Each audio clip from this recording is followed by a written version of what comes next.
गरीब काली बहू के जादुई बाल। माँ, माँ मुझे बहुत जोरों की भूख लगी है। भूख के मारे पेट में दर्द हो रहा है, कुछ खाने को दो ना। मगर घर में तो राशन का एक भी दाना नहीं बचा कि मैं गीले चावल ही बना दूं। अरे किसी काम का नहीं हूँ। मेरे होते हुए मेरे बीवी बच्चे भूख से बिलबिला रहे हैं और मैं निखट्टों की तरह हाथ पर हाथ धरे बैठा हूँ। जिंदगी से अच्छा तो मौत भली। मारे तेरे दुश्मन, ये सारा किया धरा इस काली चुड़ैल का है। जब से ये बहू बनकर आई है, इस चौखट के भीतर आई है, हमारे बारे न्यारे भाग्य भिक्कू के जैसे बदल गए। पता नहीं किस नक्षत्र में ये काली तुझे भा गई। माँ, कावेरी को बहू बनाकर आए एक अरसा बीत गया, मगर आप आज भी इस बेचारी को उसके काले रंग के कारण कोसती रहती हो। आए तो क्या करूं, जबरन शहद मिश्री समझकर चाटूं इसे। सच तो ये है कि इसका इस घर में होना मुझे खटकता है। रूप की धनी तो है ही नहीं, केश से भी कंगाल है। मैं तो कहती हूँ ये चार बाल भी झड़ जाएं तो अच्छा पूरी तरह गंजी हो जाए। कावेरी की सास लीला देवी बहुत ही लालची किस्म की औरत थी, जो हर वक्त इसी ताक में रहती थी कि कहीं से कोई खजाना उसके हाथ लग जाए, ताकि उसका जीवन सोने चांदी में कट सके। इस ख्वाब को पूरा करने के लिए उसने अपने बेटे को बलि का बकरा बनने का साध रखा था। मगर उसके सपने पर पानी तब फिर गया जब कुछ साल पहले महेश कावेरी से शादी करके घर आया और उसी पल चौखट पर खड़ी काली बहू को लीला ने अपनी नजरों पर चढ़ा लिया। और उस दिन से लेकर आज का दिन है, कावेरी के लाख करने के बावजूद वह सास को भाती नहीं। बेचारी काली बहू घर की बिगड़ी दिशा को देखकर फूट फूट कर रोने लगती है। तभी अचानक उसके सर के इर्द गिर्द एक खरी सुनहरी रोशनी चमक उठती है और अचानक ही उसके सर के चार बाल घने लंबे सुनहरे बालों में बदल जाते हैं और उसका काला रंग गायब होने के साथ साथ गोरे रंग में बदल जाता है। ये कैसे हो गया? अचानक से मेरा कालापन गोरे रंग में कैसे बदल गया और मेरे सर पर सोने के बाल कैसे आ गए? अरे चुप कर झूठी, सच बता, तू कोई जादूगर नहीं तो नहीं? वाह माँ, तुम्हारे सोने के बाल तो बड़े ही सुंदर लग रहे हैं। मगर माँ के जादुई सोने के बालों से हमारी भूख तो नहीं मिट सकती ना कुंती। अपने बेटे की बातों में उमड़ा भूख का दर्द देखकर बहू की आंखों में ठहरे आंसू छलक पड़ते हैं। काश कि मैं अपने जादुई सुनहरे बाल से अपने बच्चों को खाना खिला सकती। बहू के ऐसा कहते ही उसके सुनहरे सोने के बालों से एक सोने का सिक्का खनकते हुए जमीन पर गिर जाता है, जिसे देखकर सभी की आंखें फटी की फटी रह जाती हैं। अरे ये बाल है कि जादू का जाल? ये सब कुछ तो मेरी समझ के बाहर होता जा रहा है। एक तो ये सोने के बाल और उसके अंदर से सोने का सिक्का। बहू अपने जादुई सोने के बालों का पुख्ता परिचय जानने के लिए उसे छू कर कहती है, ऐ मेरी जादुई सोने के बाल, अगर तुम वाकई सोने के हो तो इसी वक्त मुझे और सारे सोने के सिक्के दो। कावेरी के कहते ही उसके बालों से ढेरों सोने के सिक्के बरसने लगते हैं, जिससे घर का एक सिरा सोने के सिक्के से भर जाता है। ये देखकर सास खुशी से उछल पड़ती है और अपनी बहू के साथ मक्खनबाजी करती है। अरे वाह रे, मेरी कल की काली बहू, तूने तो कमाल ही कर दिया।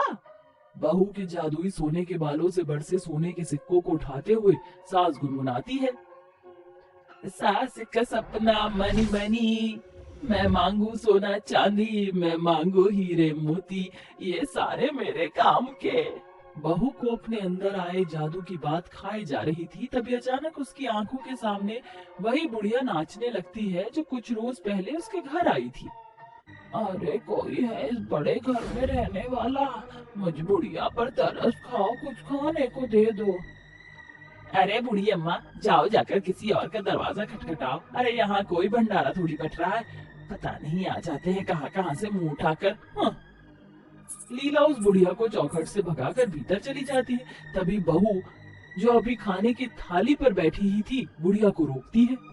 अरे जरा ठहरो अम्मा, माफ करना, वो मेरी सास जरा सख्त रवैया की है, मगर मैंने अभी ये खाना जूठा नहीं किया है, आप ये खा लो। बुढ़िया चौखट पर ही बैठकर वह खाना खाने लगती है। उस कुछ ही पलों में दोनों के दरमियान जैसा गहरा संबंध बन जाता है। वो अपना दुख बुढ़िया से बांटने लगती है। तेरी सास तो बड़ी पत्थर दिल है, तूने मुझे अपने हिस्से का खाना खिला दिया, अब तुझे भूखा रहना पड़ेगा। अरे अम्मा, अब तो मुझे सासू माँ के सुलूक की आदत पड़ गई है, मैं चाहे अपनी जान भी सासू माँ पर क्यों ना न्यौछावर कर दूं। फिर भी मेरा ये काला रंग उन्हें खटकता ही रहेगा, और फिर मेरे सर पर बाल भी तो नहीं। बेटी तो बड़ी भोली है, इस बुढ़िया की दिल से दुआएं हैं, बहुत जल्द तेरा भाग्य बदलने वाला है। तब तू कीच की थाक नहीं बल्कि अपनी सास के सर का ताज ठहरेगी। इसका मतलब मेरा बदला रूप और ये जादुई सोने के बाल उस बूढ़ी अम्मा की देन है। गरीब बहू के जादुई सोने के बालों से उसके घर पर छाई गरीबी खत्म हो जाती है। राजू और गुड्डी अच्छे स्कूल में पढ़ने लगते हैं। एक रोज जब वह अपनी सास के साथ घर आ रही थी, तभी भीड़ देखकर वह रुक जाती है, जहाँ कुछ सुंदर औरतें कल्की नाम की एक काली गंजी लड़की को मार रही होती हैं। अरे ऐसी काली भद्दी गंजी लड़की को तो हमारे समाज के लिए अभिशाप है, इसका तो मर जाना ही भला है। नहीं, मुझे मत मारो, माँ बचाओ। अरे क्यों मार रही हो इस बेचारी को? मैं कहती हूँ छोड़ो इसे। क्यों, ये काली चुड़ैल तेरी सगी लगती है क्या? हाँ लगती है। कावेरी चोट खाई कल्की को उठाकर अपने घर लाकर उसकी चोट पर मरहम लगाती है, जिसे देख कल्की फूट फूट कर रोते हुए बोलती है, सुना था कि भगवान इंसान के रूप में बसता है, आज देख भी लिया। मेरी बदसूरती और गंजे होने के कारण मेरे अपनों ने मेरा साथ छोड़ दिया और आपने मुझे बचाया। अब सभी तुम्हें अपनाएंगे, मगर कैसे? जादू से। ये कहकर बहू अपने जादुई सोने के बालों में कुछ बाल तोड़कर उसे कल्की के गंजे सर पर लगाते हुए कहती है, ए मेरे जादुई सोने के बाल, तुम बहुत तेरे बाल बनकर कल्की के सर पर छा जाओ। उसके इतना कहते ही कल्की का गंजा सर सोने के चमचमाते घने बालों से भर जाता है और उसका रूप एक अप्सरा के समान खिल उठता है। ये लो, बन गई तुम सुंदर। क्या मैं सचमुच इतनी सुंदर हो सकती हूँ? तुमने तो मेरी काया पलट ही कर दी, तुम्हारा शुक्रिया। आंटी, शुक्रिया कहना ही है तो हमारी माँ के जादुई सोने बालों को बोलिए, ये उन्हीं का कमाल है। ऐसे ही दिन ढलते हैं। बहू अपने जादुई सोने के बालों के सहारे अपने घर की चौखट पर आने वाले गरीबों की मदद करती, जो उसकी सास को खूब खलता था। फिर एक दिन एक लंगड़ी बुढ़िया लाठी लिए वहाँ आती है। अरे कोई है क्या भीतर? मेरी मदद करो। हाँ अम्मा बोलिए। बेटी लंगड़ी हूँ, चल फिर नहीं सकती, कुछ पैसे देकर मदद कर, भगवान तेरी झोली खाली नहीं होने देगा। अरे ये अच्छा नाटक लगा रखा है तुमने। हम जैसे अमीरों को लूटने का चमचमाती चौखट पर नजर पड़ते ही वहीं जम जाते हो और झूठ मूठ का दुखड़ा रोकर पैसे हटते हो। हाँ। बस बहू, अब मैं तुझे अपने सोने के जादुई बाल इन जैसे भूखे रंगों पर जाया नहीं करने दूंगी। माँ जी, आप इतनी पत्थर दिल क्यों हैं? क्या गरीबों को देखकर आपका दिल नहीं पसीजता? अरे मेरे जादुई सोने के बालों से मैं लाचार लोगों की मदद कर दूंगी तो उससे क्या कर जाएगा? अफसोस इतने दिन गरीबी में जूझने के बाद भी आपको ये समझ नहीं आया कि कुछ भी इस दुनिया से ढोकर नहीं ले जाना है। बहू की खरी बात सुनकर सास को जिंदगी का खोया हुआ मायने समझ आ जाता है और वह शर्म से पानी पानी हो जाती है। तू सही कह रही है बहू, मैं रुपए पैसे के लालच में अंधी हो गई थी, इसलिए इंसानियत भूल गई थी, मगर अब चाहती हूँ कि तू इनकी मदद कर।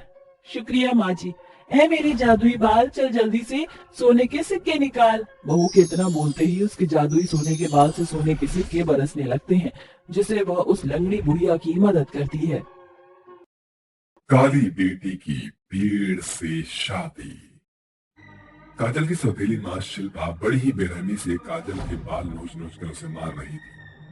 काम चोर करम जली कहेगी, एक भी काम ढंग से नहीं करती, जब देखो हर कामों में कोई ना कोई कमी छोड़ ही देती है।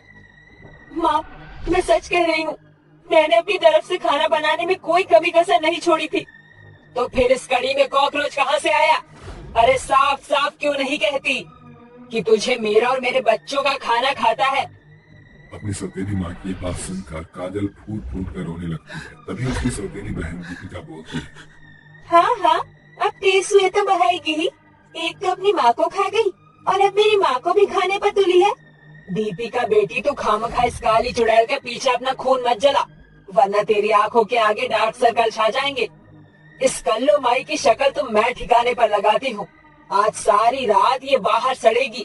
ऐसा कहते हुए शिल्पा काजल की बाह पकड़ते हुए उसे घसीट कर घर से बाहर करके दरवाजा बंद कर देती है। माँ दरवाजा खोलो, दरवाजा खोलो माँ। काजल काफी देर तक चिल्लाती रहती है, मगर उसके लाख चीखने चिल्लाने के बावजूद उसकी सौतेली माँ का मन नहीं पसीजता। आंगन के चारों ओर रात का अंधेरा छाया हुआ था। उसके चारों ओर मच्छर भिनभिना रहे थे, जिससे परेशान होकर काजल आंगन में तने खड़े पेड़ से लिपट कर सो जाती है। माँ बाबूजी के चले जाने के बाद ये परिवार तो मेरा अपना रहा ही नहीं। ऐसे में तुम ही मेरा परिवार हो, जिसे मैं अपने मन की बातें खोल कर कह पाती हूँ। काफी देर से सकते हुए वो रोते हुए सो जाती है। तभी उसका सौतेला भाई अमन उसे उठाता है। अरे वो धरती की बोझ, चल उठ, माँ चिल्ला कर मेरी माँ का गला सूख गया है और तू यहाँ मजे से नींद खींच रही है, हैं? जब देखो इस पेड़ से नातेदारी निभाते रहती है। बस अभी आई। काजल झट से पेड़ के पास से उठकर अंदर चली जाती है। सारा घर बुरी तरह से बिखरा हुआ था। हो गई तेरी नींद पूरी काली चुड़ैल, तो चल काम पर लग जा। आज तेरी दीपिका को लड़के वाले देखने आ रहे हैं। घर का कोना कोना अच्छे से चमकना चाहिए और समय से समोसे कचौरियां तल देना। ठीक है माँ। काजल अपने दिल का दुख छुपाती हुई अपनी सौतेली माँ के सामने हामी भर देती है, मगर अपनी सौतेली बहन के रिश्ते की बात अंदर ही अंदर से खाई जा रही थी, क्योंकि हर लड़की की तरह उसकी आंखों में भी उसने अपने सपने संजोए हुए थे कि एक दिन घोड़ी चढ़कर एक सुंदर सा शहजादा उसे लेने आएगा। मगर अपने काले रंग के कारण उसने ये आस भी छोड़ दी थी कि कभी उसका घर भी बसेगा। मेरा काला रंग मेरे लिए अभिशाप बन गया है। शायद मेरी किस्मत में शादी लिखी ही नहीं है। काजल जल्दी से खाना बनाकर तैयार कर देती है। तभी लड़के वाले वहाँ पहुँच जाते हैं। तभी शिल्पा आंख तड़ेरते हुए बोलती है, अरे अब क्या मेहमान नवाजी करने का मुहूर्त निकलवाना पड़ेगा? मेहमानों को चाय नाश्ता परोस। जी। डरी सहमी काजल सभी को नाश्ता परोसती है। तभी उसकी सौतेली बहन दीपिका जानबूझकर अपना पैर आगे कर देती है, जिस कारण से काजल के हाथों से चाय की कप छूटकर कार्तिक की माँ मीनल पर गिर जाती है और वो गुस्से से बोलती है, अरे ये कैसी निखट्टू नौकर रख रखी है आपने। एक तो इसे देखकर ऐसा लग रहा है जैसे सर से पांव तक कीचड़ से सन कराई हो। एक पैसे का काम करना नहीं आता। आंटी जी, आप तो मुझे ऐसे डांट रही है जैसे मैंने चाय जानबूझकर गिराई हो। ये कैसी मुफ्त नौकर रखी है आपने?